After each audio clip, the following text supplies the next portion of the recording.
Se abre un corredor humanitario para que evacúen los palestinos heridos del conflicto entre Israel y Hamás. El paso de Rafah se convierte en el escape hacia Egipto por cientos de personas.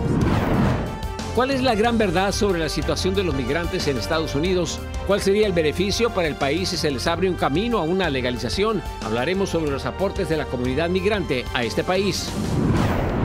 La lucha diaria en Acapulco por sobrevivir. La ayuda va llegando, pero también surge la necesidad por parte de los residentes de atrincherarse en sus vecindarios para defender lo poco que tienen. Advierten sobre la poca previsión de la comunidad latina para hacer frente a las deudas por funerales. Un gran porcentaje de los latinos no tienen un plan para estas emergencias. La familia Trump se presenta en la Corte de Nueva York, un juicio en el que podía haberse afectado el imperio que el exmandatario presume. Nos llevamos a un recorrido por la tradicional Noche de Muertos en Michoacán. Miles de personas llegan a los cementerios a visitar a sus difuntos. Así iniciamos Cierre de Edición. Muy buenas noches, bienvenidos a Cierre de Edición. Les informa José Armando Ronstadt. Iniciamos con el seguimiento al conflicto entre Israel y Hamás, porque por primera vez desde el inicio de este conflicto armado, el presidente Joe Biden anunció la apertura de un paso humanitario constante hacia Egipto. Todo esto para la evacuación de estadounidenses y extranjeros. Vamos a Washington DC. Alfredo Miranda nos tiene los últimos detalles. Más de 3 semanas después de que comenzara el conflicto bélico, 335 personas con pasaporte extranjero y palestinos con doble nacionalidad salieron de Gaza, una vez que el gobierno israelí les permitiera hacerlo a través del cruce de Rafah. El presidente Biden ha aclamado esto como una gran victoria para Estados Unidos.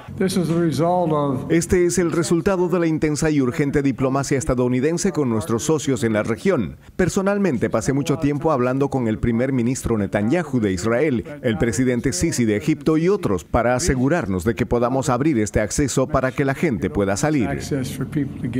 El Departamento de Estado dijo que algunos ciudadanos estadounidenses se encontraban entre los que salieron, pero no dieron detalles.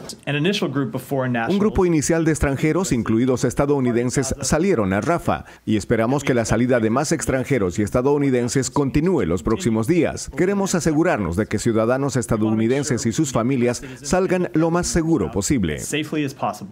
Existen críticas al gobierno de Estados Unidos por el trato diferenciado que les ha dado a los israelíes con ciudadanía estadounidense respecto de los palestinos con ciudadanía estadounidense. Estados Unidos ha evacuado a ciudadanos con doble nacionalidad de Israel. Les enviaron un barco a la costa israelí para sacar a aquellos con doble ciudadanía que querían salir, pero no han hecho nada por los palestinos con ciudadanía estadounidense que quedaron atrapados en Gaza. Las primeras personas que abandonaron Gaza cruzaron a Egipto, mientras los bombardeos destruyen los hogares de cientos de miles. Este niño busca a sus seres queridos entre los muertos. Todos hemos visto las imágenes devastadoras de Gaza. Niños palestinos llorando por sus padres perdidos, padres escribiendo los nombres de sus hijos en sus manos y piernas para ser identificados. La situación humanitaria por falta de agua, alimentos y combustible se hace cada vez más insostenible y más necesario un cese de hostilidades. Netanyahu dijo explícitamente ayer que no habrá un cese al fuego, pero oficiales israelíes también dejaron en claro que cuando Estados Unidos les demanda algo, lo obtiene, porque saben que dependen de Estados Unidos. Una clara alusión a que un alto al fuego estaría en manos del gobierno de Estados Unidos. Desde Washington, Alfredo Miranda, Noticias Estrella TV.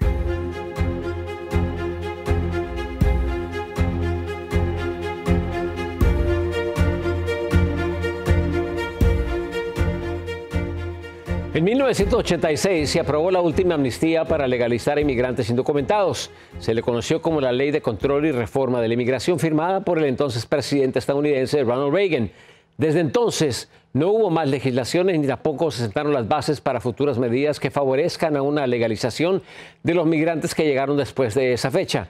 Sin un camino a regularizar su estatus migratorio, se perdieron beneficios para este país. Dayanis López ha estado investigando este tema. Nos tiene más información. Dayanis, buenas noches. José, muy buenas noches. Hoy hablaremos sobre la gran verdad de un sistema migratorio que lleva décadas quebrantado. Existe la narrativa de grupos conservadores o con una narrativa racista de que los inmigrantes, específicamente indocumentados, solo vienen a robar empleos. Pero estudios económicos y sociales realizados incluso por prestigiosas universidades de Estados Unidos demuestran demuestran una y otra vez lo contrario. En Estados Unidos es un secreto a voces que viven, trabajan y hasta pagan impuestos más de 11 millones de indocumentados. La gran mayoría llaman a esta nación su hogar desde hace al menos 15 años. Cifras de la Oficina de Estadísticas Laborales de Estados Unidos señalan que los inmigrantes conforman el 18% de la fuerza laboral del país.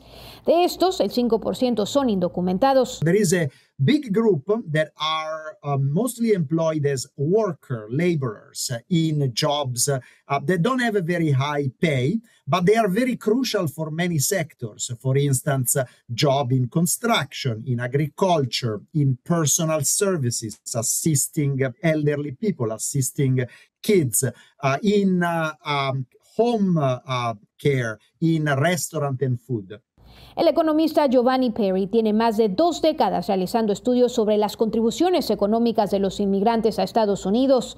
Sus investigaciones demuestran que es falso que los indocumentados quitan empleos a los estadounidenses. De lo contrario, se necesitan para la fuerza laboral de este país.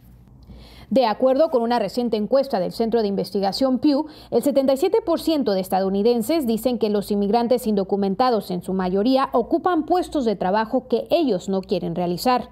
Un gran ejemplo de esto fue durante la pandemia del COVID-19, cuando la comunidad inmigrante, incluyendo indocumentados, desempeñaron empleos esenciales, trabajando en los supermercados, la agricultura y hasta en las plantas de procesamiento de alimentos donde hubo grandes epicentros de este virus. There are fewer and fewer immigrants that come to the United States to fill these jobs because the American immigration system does not allow really people into this job. The few immigrants who can come in are the highly educated. Ahora bien, han pasado casi 40 años desde que el Congreso reformó significativamente el sistema de inmigración, dejando vulnerable y bajo el fantasma de una deportación a una generación de personas y sus familias. José, los inmigrantes indocumentados, incluyendo quienes realizan trabajo no calificado, se han convertido en esenciales para el crecimiento económico y la prosperidad de Estados Unidos. Por otro lado, estudios económicos aseguran que un camino hacia la ciudadanía para inmigrantes indocumentados aumentaría el Producto Interno Bruto del país en 1.7 mil millones de dólares en 10 años y crearía más de 438,000 nuevos empleos. Muchísimas gracias, Dayana, y muy buenas noches. Muy buenas noches. Y para continuar con este tema que representa una gran verdad, nos conectamos con nuestro analista Ricardo Brown. Ricardo, muy buenas noches, gracias por estar con nosotros. Ricardo, mencionabas en una plática que tuvimos tú y yo de que hace falta voluntad política. ¿A qué te refieres? Mira, que no hay un senador Alan Simpson y no hay un congresista demócrata Romano Mazzoli. Hablamos del presidente Reagan. Efectivamente, el presidente Reagan impulsó aquella última reforma migratoria que legalizó la situación de millones de personas aquí en Estados Unidos que no tenían una situación migratoria regular. Pero un senador republicano de Wyoming, el senador Simpson, y un congresista demócrata de Kentucky, Romano Mazzoli, fueron los que hicieron el trabajo pesado en el Congreso de Estados Unidos. Yo en estos momentos no veo legisladores con esa voluntad auténtica de hacer justicia para el país y hacer justicia para personas que son parte del país, pero que en aquel momento no tenían legalidad. Yo creo que ese es uno de los grandes problemas que tenemos. No tenemos los mismos políticos de 1986 en la Casa Blanca ni en el Congreso. Precisamente hablando de la amnistía de 1986, ¿qué tan significativo fue entonces esa amnistía?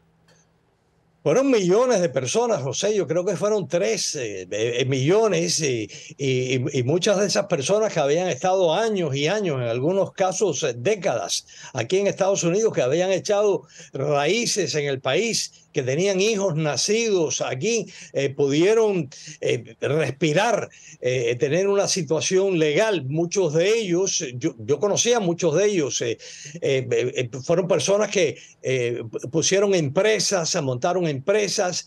Muy importante lo que se dijo en el excelente reportaje que acabamos de ver. Los inmigrantes en este país han creado algo así como 3 millones de empresas que han generado empleo para personas nacidas aquí. Hay una cifra de algo así como 6 millones de estadounidenses nacidos aquí, lejanos de sus antepasados, que en un momento fueron emigrantes ellos, que trabajan, tienen empleo gracias a empresarios inmigrantes. Muchos de ellos, curiosamente, que no tienen una situación legal en Estados Unidos, esos empresarios. Sí, es obvio lo que subraya, ¿no? Las contribuciones positivas por parte de la comunidad migrante al progreso de este país. ¿Ves tú en el futuro legislación que favorezca una legalización o vamos a seguir en el mismo barco? Yo quisiera pensar de una forma distinta. Yo soy pesimista. De nuevo, yo no veo una voluntad política en ninguno de los dos partidos.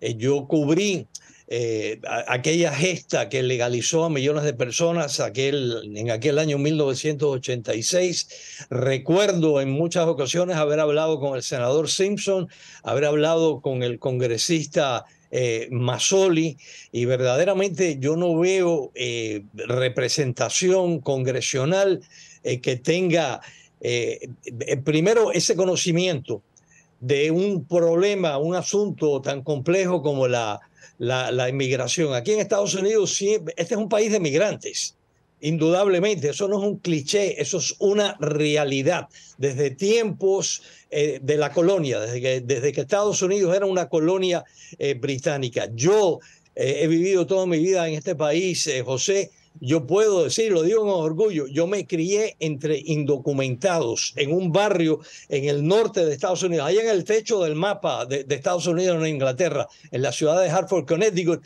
y yo estaba rodeado de inmigrantes indocumentados. Como muchos. En aquel tiempo eran polacos, irlandeses, eran franco-canadienses y eran personas decentes, buenas, como la gran mayoría de los inmigrantes que tenemos hoy en el país, que la mayoría son de América Latina. Sí, y la mayoría han contribuido grandemente a este país, como tú bien mencionas. Muchas gracias, Ricardo. Muy buenas noches. Buenas noches a ti, José. Gracias. Muy bien, mañana vamos a continuar precisamente con más reportajes especiales en nuestra serie Contra la Gran Mentira. Hablaremos sobre las fuentes de la narrativa racista que tanto daño le causa a la comunidad inmigrante, cómo nace y cómo se alimenta un discurso que está orientado a ser usado con fines políticos y cuyas consecuencias perjudican a millones de personas. Mañana no se lo pierda en su Noticiero Nacional Cierre de edición. Regresamos después de la pausa.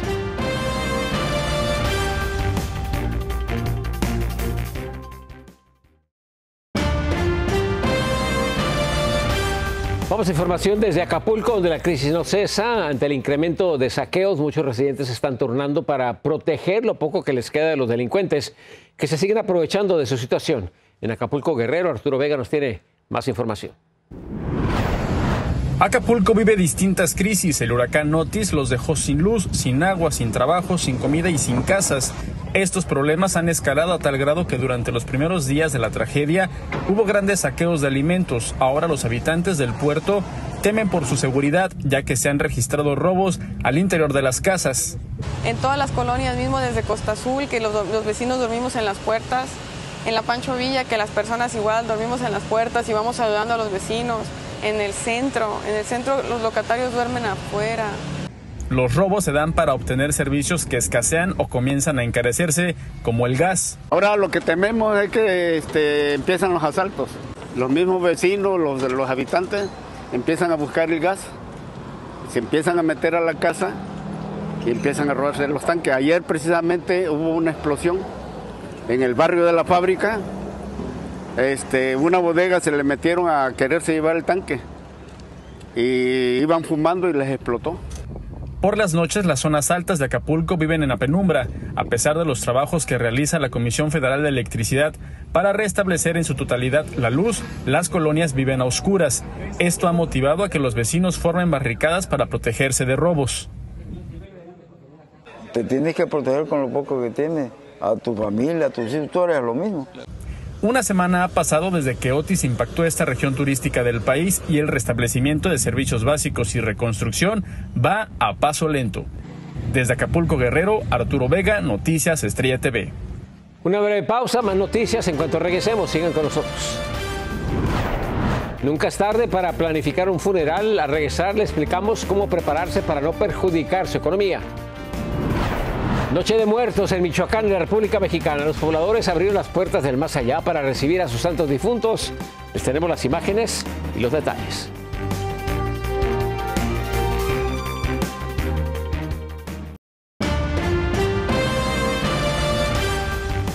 En este Día de los Santos Difuntos, expertos advierten a la comunidad latina planear mejor su economía para evitar deudas por gastos funerales, ya que una gran mayoría no están preparados para una eventual emergencia. En Miami, Anthony Belchi nos tiene más información. Más de la mitad de la población en Estados Unidos se endeudaría para pagar el funeral de un familiar. 3 de cada 10 personas ya se han visto obligados a pedir un crédito por falta de previsión y de liquidez para hacer frente a los pagos. Los gastos funerarios pueden ser fácil, tan barato como $5,000 hasta más de $20,000. Muchos aluden al desconocimiento de cómo funciona el sistema, sobre todo inmigrantes hispanos que llevan poco tiempo en el país, ni siquiera se han planteado qué harían en caso de tener que enterrar a alguien. Nunca me he puesto a pensar realmente cómo pagaría un funeral de algún familiar o cómo puedo hacer, si existen planes, cómo funcionan aquí los cementerios. El 70% de la población en Estados Unidos admite que no tiene ningún plan funerario. El 52% dice haber usado tarjeta de crédito para este gasto. Los expertos recomiendan buscar un plan, pagar cada mes como se hace con el seguro o averiguar si en la funeraria ofrecen opciones de pagos a plazos para evitar sorpresas. Obviamente, si la persona no planifica su funeral, nadie te va a pagar la cremación o el funeral, nada. También avisan que si no se ha previsto este gasto, en el momento del funeral, muchas veces las compañías se aprovechan de la necesidad de encontrar un servicio e incrementan las tarifas. Primero uno entra a los websites y no están el costo de los servicios. Eso es algo muy importante que, por ejemplo, en mi experiencia yo lo viví. Los expertos financieros recomiendan tener los gastos funerarios bajo control, porque si no, avisan, puede afectar al historial de crédito. Desde Miami, Florida, Anthony Belchi, Noticias Estrella TV. En Michoacán, en México, cuna de las celebraciones del Día de los Muertos, miles de personas acuden a los cementerios para recibir la visita de sus santos difuntos y continuar con esta rica tradición que se ha extendido por generaciones. Oscar Pantoja nos tiene las imágenes y los detalles.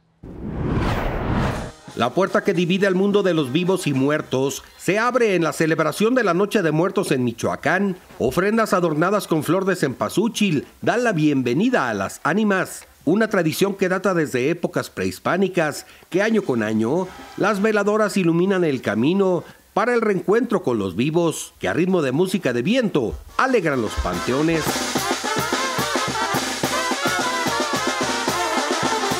Salvador acude cada año al panteón de Tzintzuntzan, decora las tumbas y permanece toda la noche al lado de su ser querido, pero con gran ánimo, como si aún su muerto estuviera vivo. Nos da gusto tener visitantes de diferentes partes porque nuestra cultura se da a conocer mejor cuáles son sus raíces, cómo se inician. Román y Berenice son turistas franceses. Para ellos visitar los panteones es algo espectacular, que presumirán al regreso a casa.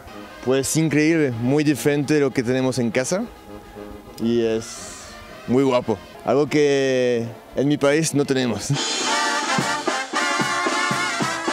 Anel nació en Tzintzuntzan. Desde niña la llevaron a vivir a los Estados Unidos. Hace un par de años ha podido regresar a visitar a sus familiares que ya partieron al mundo del más allá. No necesariamente sentirnos tristes, pero estar feliz que ya están en otro lugar mejor y que pues están con nosotros siempre. Las ofrendas son adornadas con todo lo que al difunto le gustaba en vida, comida y vino. Para Jan, turista alemán, señaló que en México los festejos son mayúsculos, a diferencia de su país. Es muy bonito, es hermoso. Tenemos un domingo en el año que celebran los muertos, pero no en este nivel. Miles de personas acuden a los panteones en esta Noche de Muertos. Desde Michoacán, México, Oscar Pantoja, segundo, Noticias Estrella TV. Este miércoles subió al estrado el hijo del expresidente Donald Trump en el juicio civil por fraude. Donald Trump Jr. testificó en el juicio que alega que él junto a su hermano Eric inflaron el patrimonio de su padre En su intervención dijo que nunca trabajó con los estados financieros de la compañía Trump. Sus hermanos Eric, Ivanka y su padre Donald Trump también van a testificar en el juicio en los próximos días. Breve pausa, más información en breve. Una doncella inca de 500 años de antigüedad vuelve a la vida gracias a la inteligencia artificial. Tenemos las impresionantes imágenes.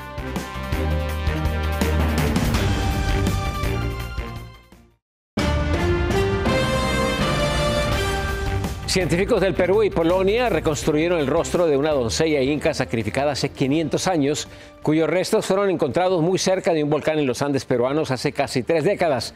Esto se pudo realizar a través del uso de tecnología tridimensional que pudo detallar el rostro de la joven por las características del cráneo. Según las investigaciones, Juanita, como se le llama, fue sacrificada como ofrenda a los dioses para evitar desastres naturales.